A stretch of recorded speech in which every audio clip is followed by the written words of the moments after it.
எதை செய்தவர்களுக்கு தீனத்துல் கபாலை நிச்சயமாக நான் புகட்டுவேன் என்று அல்லாஹ் உறுதிமொழியை எடுத்திருக்கின்றான். ஏ போதைப் பொருட்களை உட்கொள்பவர்களுக்கு, பி குறை கூறி புறம் பேசுபவர்களுக்கு, சி பன்றியின் மாமிசத்தை சாப்பிட்டவர்களுக்கு, டி தீய வார்த்தைகளை செய்பவர்களுக்கு.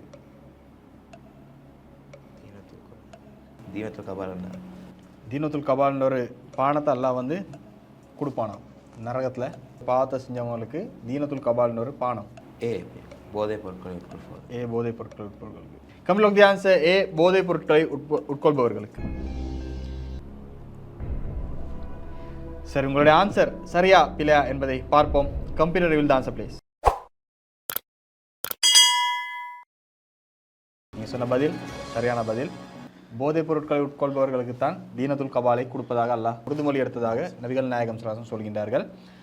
சஹாபாக்கள் கேட்கின்றார்கள், அல்லாஹ்வின் தூதரே தீனத்துல் கபால்னு சொன்னால் என்னது அப்படி கேட்குறதுல ரசூலுல்லாஹ் சொல்கின்றார்கள், நரகவாசிகளுடைய சீல் அல்லது வேர்வை. நரகவாசிகள்னு சொன்னால் என்னது? அவங்களுக்கு தண்டனை. நெருப்பில் போட்டு வாட்டி கொண்டு இருப்பான். அப்போ அந்த நேரத்தில் உடம்புல இருந்து வாரது சீலான்னு தெரியா, வேர்வையானும் தெரியா. ரசூலுல்லாஹ் சொல்கின்றார், அது சீர் இல்லாட்டி வேர்வை. இப்போ யோசிச்சு பாருங்கள், ஒரு உடம்புலேருந்து வரக்கூடிய புண்ணுலேருந்து வரக்கூடிய ஒரு சீலை இல்லாட்டி ஒரு மனிதனுடைய அந்த நரக இதில் வெப்பத்தில் இருந்து கொண்டு இருக்கக்கூடிய நேரத்தில் வரக்கூடிய அந்த வேர்வையை அல்லாஹ் கொடுப்பானாம். யாருக்கு?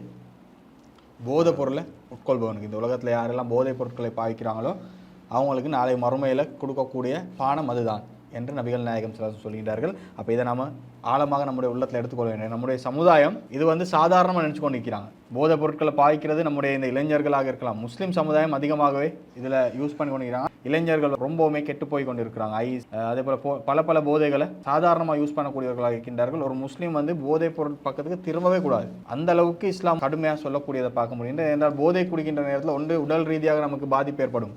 அதையும் தாண்டி போதைப் பொருட்கள் பாய்க்கிற நேரத்தில் சிந்தனை இல்லாமல் போயிடும். அதான் குடித்தவனை பார்ப்பீங்களே, நல்லா அது வரைக்கும் ஷர்ட் எல்லாம் போட்டு நல்ல டீசெண்டாக போனோன்னு குடித்தது பிறகு ஷர்ட் சாரம் கலந்து விழுந்து இருக்கும். அதுவும் விளங்காது. ரோட்டில் அவனை பாட்டில் நடந்து போவோம். வாயிலேருந்து என்ன ஊற்ற பயிற்சி வர்றதும் விளங்காது.